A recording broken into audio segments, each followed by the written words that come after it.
SM, SM. SM, SM. SM, SM, SM, SM.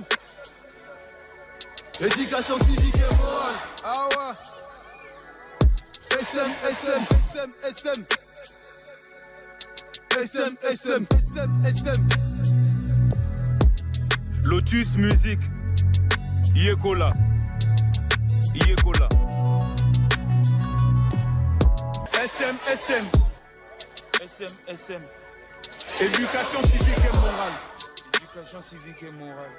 SM, SM. SM, SM. Éducation civique et morale. Éducation civique et morale. SM, SM. SM, SM. Éducation civique et morale. Éducation civique et morale. SM, SM. SM, SM. Éducation civique et morale.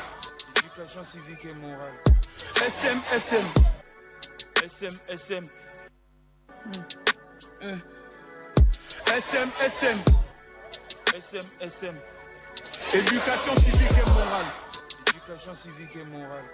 SM, SM. SM, éducation civique et morale. Tokum nangonga otoko tarapana sans aucune forme de procès, sans aucune forme de modération. Pambate objectif et akaka robin moko.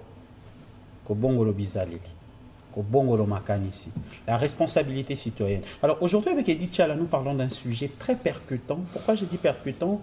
Depuis un certain temps, tozaki ozobeta lisolo nango. Qu'il faut battre son bas s'approprier. Pour ça, est. Congo Mobimba. Aujourd'hui, nous parlons du génocide congolais, le devoir de toute l'humanité. Voilà, le devoir de toute l'humanité. La République démocratique du Congo s'est mobilisée. Vous avez appris que plusieurs membres du gouvernement étaient à Genève. Il y avait le ministre de la Communication et des Médias, le ministre des Droits humains, vice-ministre des Affaires étrangères. Je crois n'avoir pas oublié un ministre, mais sinon qu'il m'en excuse. De la justice également. De la justice, oui, oui. Voilà. Et puis une importante délégation du FONAREV. Le FONAREV, c'est le Fonds national des réparations des victimes de ces atrocités qui ont eu lieu depuis des années dans l'Est de la République démocratique du Congo. Il faut quand même dire qu'on a mis beaucoup d'ampleur dans cette question de génocide, avec raison d'ailleurs. Il faudrait que le monde reconnaisse ce génocide qui a eu lieu en République démocratique du Congo. C'est un devoir de mémoire et je crois que ceux qui ont suivi la radio-télévision nationale congolaise, ils ont suivi en direct sur la 60e session du Conseil de droits de l'homme de Genève. Mais en side event, le FONAREV avait organisé des expositions sur la Place des Nations. On l'appelle Place des Nations parce que c'est un lieu pas parce que, mais c'est un lieu où les gens profitent pour aller parler de leurs causes, expliquer des grandes causes. Quand vous allez sur la Place des Nations, vous trouvez des causes comme celle de la Palestine, les causes de l'Arménie, plusieurs causes. Et on a ajouté la cause de la République démocratique du Congo. En tout cas, c'est une fierté pour la nation qui pleure ses enfants et qui essaye de faire en sorte qu'on n'oublie pas ce massacre qui a eu lieu. Quand je peux suivre un discours en direct rappelant ce qui s'est passé à Kasika il y a quelques années, quand ça s'est passé à Kasika, des individus comme Moïse Nyarugabo, qui est aujourd'hui toujours dans une posture de rébellion, il était encore en rébellion et on enterrait des femmes vivantes à Mwenga, on mutilait des enfants.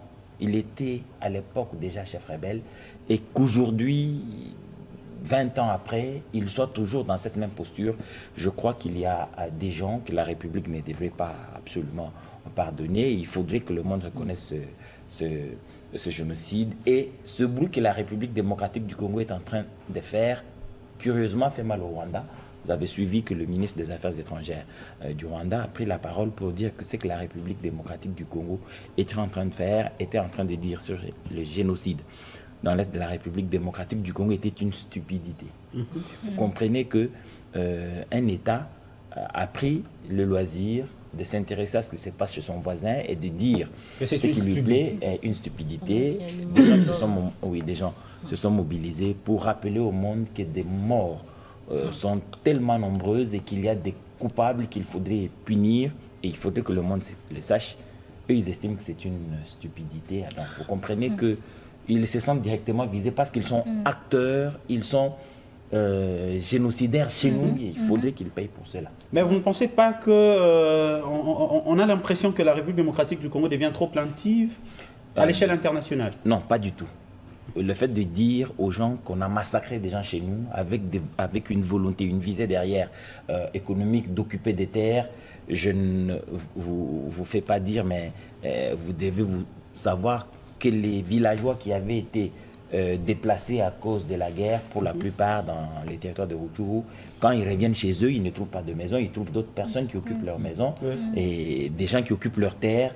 Ça veut dire que c'est fait à dessein. Ces gens-là, si ils ne réussissent pas à fuir avant, on les tue pour que d'autres viennent occuper leur terre. Et puis, la conception du génocide, ce n'est pas seulement le nombre qui compte, mais c'est l'idée derrière de supprimer des populations pour, dans le cas qui nous concerne, pour occuper leur terre, une terre riche, une terre, je vais dire, riche parce qu'il est propice à l'agriculture, mais aussi riche parce qu'il a un sous-sol immensément garni. Voilà. Ah ben, aujourd'hui, quelle attitude que les dirigeants doivent prendre face à ces conflits? Je pense que les dirigeants sont dans la bonne voie, sur tous les plans. Comme le ministre de la Communication Média le répète assez souvent, il y a plusieurs fonds sur lesquels le gouvernement est engagé. Alors, chacun des membres du gouvernement qui est sur un front ou un autre se comporte, en tout cas jusqu'à ce stade, de façon louable. Sur le plan de la communication, on le fait suffisamment bien. Sur le plan de droits de l'homme, on rappelle, on est en train de se battre pour que ces génocides soient reconnus. Et je crois que les âmes éprises des choses de bien vont forcément... Et nous, la population. Nous, la population, c'est ça. Il faudrait d'abord... D'abord, les jeunes qui nous suivent. Les jeunes qui nous suivent. Vous savez que ceux que l'on recrute dans les groupes armés sont pour la plupart des jeunes. Et ces jeunes-là travaillent parfois dans les mines au service des pouvoirs étrangers, au profit des intérêts obscurs. Et tout cela entretenu par une puissance ennemie. Il faudrait que les jeunes soient davantage sensibilisés sur le danger qu'il y a de se compromettre dans ce genre de groupes armés, mais surtout dire non à cette tentation à reprendre les armes et aller dans la forêt pour tuer ses frères pour des raisons qui ne sont pas maîtrisées par eux-mêmes, les jeunes. Edith Tchala, mais est-ce que vous savez que le pays qui nous agresse, ils inculquent à leurs enfants, ils leur communiquent, disons que, vous voyez, en République démocratique du Congo, il y a des terres qui nous appartiennent. Et donc, oui, pour information ou pour rappel, pour information pour ceux qui ne les savent pas et pour rappel pour ceux qui les savent.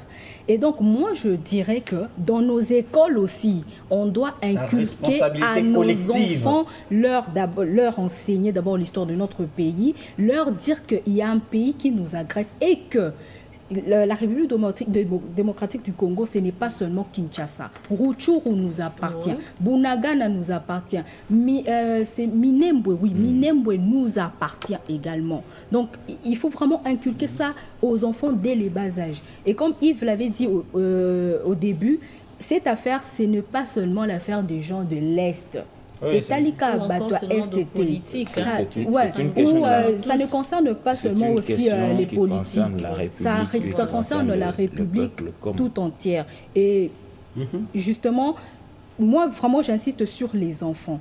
Pourquoi? Parce que c'est en grandissant qu'on apprend et puis qu'on garde aussi nos valeurs et tout ce qui va avec. Vous voyez un peu? C'est effectivement ça, il faudrait qu'on prenne conscience de cela. Le Rwanda a des velléités expansionnistes, ça c'est sûr. Même les clergés, à un certain niveau, Rwanda estime qu'il y a eu des terres en République démocratique qui leur auraient appartenu, alors que tous les historiens sont unanimes. C'est au contraire la République démocratique du Congo qui, pour une raison ou une autre, à l'époque, avait cédé des pans entiers de terres pour le Rwanda. Aujourd'hui, donc, on ne peut pas falsifier l'histoire. Des monuments comme le professeur Ndayuel sont encore vivants, ils écrivent et ils ont même sollicité, si besoin en était, que les historiens rwandais prouvent le contraire, qu'il y avait dans un passé lointain des terres congolaises ayant appartenu aux Rwandais. Ça n'a jamais été le cas. Donc, cette question, c'est un mensonge creux, il faudrait plutôt que nous enseignions la véritable histoire à nos enfants, mais surtout qu'on leur rappelle qu'ils ne doivent jamais, mais en aucun cas, quelles que soient les conditions, quelles que soient les raisons, se prêter à des intérêts étrangers pour quelque frustration que ce soit. Oh, pas du tout. Katinga likolo lipapa na komi rebelle. Non. Babotolinga Karimi. Oh, babotolinga Karimi. Na koti rébellion. Oh, babotolinga Mwasi na koti rébellion. Mais bon, on va suivre le reportage, enfin on va suivre l'interview du DG de Fonarev qui s'est tenu à Genève et on va revenir. Vous avez pu réunir toutes ces personnes avec le membre du gouvernement pour exposer sur ces génocides oubliés. Vous avez parlé de 30 ans, ça suffit, justice et équitable. Quelle a été l'idée de départ lors de la conception de la journée d'aujourd'hui? L'idée, c'est la raison même pour laquelle on est ici, c'est la reconnaissance internationale. Nous, en tant que Fonarev, nous portons la voix des victimes. Et une